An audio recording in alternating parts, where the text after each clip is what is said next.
Hello दोस्तों। मैं NGO या पब्लिक चैरिटेबल ट्रस्ट रिलेटेड बहुत सारा वीडियो पोस्ट करते रहता हूँ और इसी सीरीज़ का आज ये सेकंड वीडियो है। इस वीडियो में आपके साथ एनजीओ दर्पण या दर्पण आईडी के बारे में बात करूँगा और ये सेकंड स्टेप ऑफ रजिस्ट्रेशन है। तो अगर मैं पिछले वीडियो को अगर 1 मिनट में समराइज़ करूँ तो वो कुछ इस तरीके का है कि अगर आपको कोई ट्रस्ट या एनजीओ बनाना है तो सबसे पहले आपको एक ट्रस्ट डीड बनाने होंगे और फिर रजिस्ट्रार के पास जाके आपको रजिस्ट्रेशन करवाने होंगे। तो आपके पास एक रजिस्टर्ड ट्रस्ट डीड आ जाएगा। जैसे ही आपके पास एक रजिस्टर्ड ट्रस्ट डीड आ जाता है फिर आपको पैन कार्ड के लिए अप्लाई करने हैं और जैसे ही आपके पास पैन कार्ड आ जाएगा फिर आपको बैंक में जाके एक करेंट अकाउंट ओपन करना है। ये रहा फर्स्ट फेज़। अब आते हैं सेकेंड फेज़ में। सेकेंड फेज़ में आपको जो काम करना है वो है नीति आयोग या एनजीओ दर्पण का रजिस्ट्रेशन। देखिए, नीति आयोग या एनजीओ दर्पण रजिस्ट्रेशन का बहुत सारा एडवांटेज है, जिस वजह से हम हर एक एनजीओ को ये रेकमेंड करते हैं कि आप डेफिनेटली ये नीति आयोग रजिस्ट्रेशन करवाइए।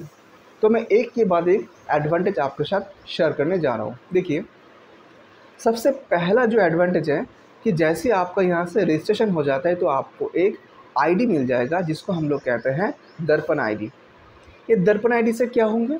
दर्पण आईडी आपको बहुत जगह पे रेफ़र करने होंगे। जैसे कि जब आप 12B या 80G के लिए अप्लाई करोगे इनकम टैक्स पोर्टल में तो वहाँ पे आपको स्पेसिफिकल ये सवाल पूछेगा कि क्या आपके पास दर्पण आईडी है। तो अगर आपके पास आईडी है तो आप उसको रेफ़र कर सकते हैं। दूसरा जो इसका एडवांटेज है वो है कि जब आप सेंट्रल गवर्नमेंट से फ़ंड के लिए अप्लाई करने जाओगे तो आपको दर्पण आईडी वहाँ पे मेंशन करने होंगे। इसका तीसरा जो एडवांटेज है वो है कि आपको दर्पण आईडी रजिस्ट्रेशन करने से आपको ये मालूम चल जाएगा कि कौन कौन सा रेस्पेक्टिव सेंट्रल गवर्नमेंट डिपार्टमेंट है जहाँ से फ़ंड इशू होते हैं। देखिए, कोई भी एनजीओ चलाने के लिए फ़ंड बहुत एक वाइटल इशू होते हैं और फ़ंड के लिए हम लोग जानते हैं कि सीएसआर फंड है, एमपी एमएलए लैट से भी फंड आ जाता है, स्टेट गवर्नमेंट फंडिंग है, सेंट्रल गवर्नमेंट फंडिंग है। तो फंडिंग जो है वो बहुत ही एसेंशियल एक पार्ट है कोई भी एनजीओ के लिए। और आप लोग शायद जानते हैं कि सेंट्रल गवर्नमेंट भी बहुत से टाइम एनजीओ को फंडिंग प्रोवाइड करते हैं।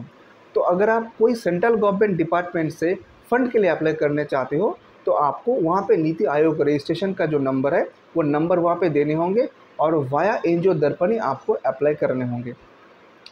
इसका और एक जो यूज़फुलनेस है वो है कि जैसे आपका जो ट्रस्ट है या एनजीओ है वो दर्पण वेबसाइट में, एनजीओ दर्पण वेबसाइट में रजिस्टर्ड हो जाते हैं तो पैन इंडिया बेसिस में कोई भी जाके आपका जो एनजीओ का नाम है तो वो सर्च करके उसका डिटेल्स देख सकते हैं। तो उससे क्या होगा कि आपका एनजीओ का जो ट्रांसपेरेंसी है, जो क्रेडिबिलिटी है, वो सारा वहाँ पे आ जाएगा। एनजीओ दर्पण का और एक यूज़फुलनेस है वह है कि हम लोग जानते हैं कि वहाँ पे जो एनजीओ का लिस्ट है वहाँ पे ब्लैक लिस्टेड एनजीओ भी शामिल है। यानी अगर ऐसा कोई एनजीओ पहले रजिस्ट्रेशन लिया है और फिर वो ऐसा कुछ काम किया है जिस वजह से गवर्नमेंट ने उसको ब्लैक लिस्ट कर दिया है तो आपको उस एनजीओ के नाम भी वहाँ से मालूम चल जाएंगे। और देखिए, आज के दिन किसी को भी ये जानना बेहद ज़रूरी होता है कि वो जिस एनजीओ के साथ जुड़ने जा रहा है या जिस एनजीओ को फ़ंड देने जा रहा है वो एनजीओ सही तरीके से ऑपरेशन कर रहा है, वह ऑलरेडी वो ब्लैक लिस्टेड है। तो ये सारा यूज़फुल इन्फॉर्मेशन आपका जो स्टेक होल्डर है उनको मिल जाएगा अगर आप एनजीओ दर्पण वेबसाइट में जाके आपका रजिस्ट्रेशन करवाएंगे। तो मैंने अब तक आपको एनजीओ दर्पण या दर्पण आईडी का बेनिफिट्स बताए हैं। अभी मैं आपको बताऊंगा कि कैसे आप एनजीओ दर्पण वेबसाइट में जाके रजिस्ट्रेशन करवाएंगे। देखिए, बहुत सिंपल स्टेप है। आप चाहे और अगर आप थोड़ा सा टेक्नोलॉजिकली सैवी है, टेक सैवी जिसको हम लोग कहते हैं, तो आप जाके खुद भी एनजीओ दर्पण वेबसाइट में जाके रजिस्ट्रेशन कर सकते हैं। उसके लिए आपको कुछ डॉक्यूमेंट्स वहाँ पे फर्निश करने होंगे अटैचमेंट के हिसाब से, जिस पे आ जाता है ट्रस्ट डीड। दूसरा आ जाता है कि अगर आपका ट्रस्ट 1 या 2 साल का पुराना है तो आप वहाँ पे जाके एनुअल अकाउंट्स, ऑडिट रिपोर्ट भी सबमिट कर सकते हैं। साथ साथ जो आपका एक्टिविटी लिस्ट है, जो आपका मेंबर्स लिस्ट है, वो आपको देने होंगे। और इसी सिलसिले में मैं और एक चीज़ आपके साथ शेयर करना चाहता हूँ कि मेरे पास बहुत सारा पिछला जो वीडियो है उससे क्वेरी आया था कि सर, अगर मैं एक नया एनजीओ बनाता हूँ तो क्या मैं तुरंत एनजीओ दर्पण वेबसाइट में जाके रजिस्ट्रेशन के लिए अप्लाई कर सकता हूँ? और साथ साथ मेरे पास ये भी क्वेश्चन आया था कि मेरा जो एनजीओ है वो 3 साल या 5 साल पुराना है पर मैंने अभी तक दर्पण वेबसाइट में रजिस्ट्रेशन नहीं लिए, तो मैं क्या रजिस्ट्रेशन कर सकता हूँ? दोनों केस में ही आंसर है यस। अगर आपका कोई प्रॉपर एनजीओ है जिसका रजिस्ट्रेशन सर्टिफिकेट या डीड है, तो आप जाके एनजीओ दर्पण वेबसाइट में एप्लीकेशन करके दर्पण आईडी ले सकते हैं। जो नया एनजीओ है, जो हाल फिलहाल में इनकॉर्पोरेट हुए हैं, उनके पास तो ज़्यादा डॉक्यूमेंट्स नहीं होंगे, उनके पास सिर्फ ट्रस्ट डीड है, जो मेंबर्स का लिस्ट है वो है, जो एक्टिविटी का लिस्ट है वो है, उसी से आप एप्लीकेशन कीजिए, आपको दर्पण आईडी मिल जाएगा। और जो थोड़ा पुराना एनजीओ या पुराना ट्रस्ट है, उनको एनुअल अकाउंट्स, एनुअल रिटर्न और ऑक्सिलरी जो पेपर्स होते हैं वो सारे सबमिट करने होंगे, क्योंकि आपके पास डेफिनेटली पास्ट बैकलॉग है, तो वो इन्फॉर्मेशन भी आप पोर्टल में दे सकते हैं। दोनों केस में आपको एनजीओ दर्पण से आईडी मिल जाएगा। अब देखिए, एनजीओ दर्पण वेबसाइट में जाके आपको ये सारा डॉक्यूमेंट्स को अटैच करने होंगे और जो एक कॉमन फॉर्म है वो फिलअप करके सबमिट करने होंगे। फिर 2 से 3 दिन में आपके पास 2 सिचुएशन हो सकता है। पहला सिचुएशन में आपके पास रजिस्ट्रेशन सर्टिफिकेट ऐसा जो लोग इशू नहीं करते, रजिस्ट्रेशन आईडी दे देते हैं, और वो आईडी का जो स्क्रीनशॉट है हम लोग उसी को कहते हैं कि आपका रजिस्ट्रेशन सर्टिफिकेट है। एक्चुअली वहाँ पे सेंट्रल गवर्नमेंट का कोई लोगो देके सर्टिफिकेट नहीं आता है, सिर्फ जो स्क्रीनशॉट आते हैं हम लोग उसी को सर्टिफिकेट के हिसाब से हम लोग प्रोवाइड कर देते हैं। और दूसरा केस है कि अगर आपने जो इन्फॉर्मेशन फर्निश किया है वो सफिशिएंट नहीं है, तो आपके पास डिपार्टमेंट से एक शो कॉज नोटिस आ जाएगा, आपको तुरंत उस शो कॉज नोटिस का रिप्लाई करने होंगे। फिर अगला 2 या 3 दिन में आपके पास फाइनल जो एनजीओ दर्पण आईडी है वो आ जाएंगे। यहाँ पे मैंने देखा है कि जो आप डॉक्यूमेंट्स फर्निश करते हैं और फर्निश करने के बाद अगर सफिशिएंट नहीं होंगे तो आपको डिपार्टमेंट शो कॉज नोटिस तो देंगे। शो कॉज नोटिस का रिप्लाई अगर सेटिस्फैक्टरी नहीं होंगे, फिर ऐसा नहीं कि आपका एप्लीकेशन को रिजेक्ट कर देंगे, वो फिर से आपको शो कॉज नोटिस देंगे।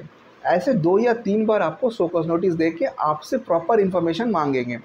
तो आप समझ पा रहे हैं कि ये जो वेबसाइट है और ये जो एनजीओ दर्पण का पूरा फंक्शनलिटीज़ है वो बहुत ही कोऑपरेटिव नेचर का है, ताकि आपको एनजीओ दर्पण का आईडी मिल जाए।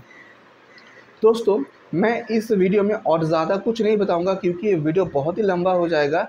अगला वीडियो में मैं नेक्स्ट जो प्रोसीड्यूर्स है उसके बारे में मैं डिटेल में डिस्कस करूंगा।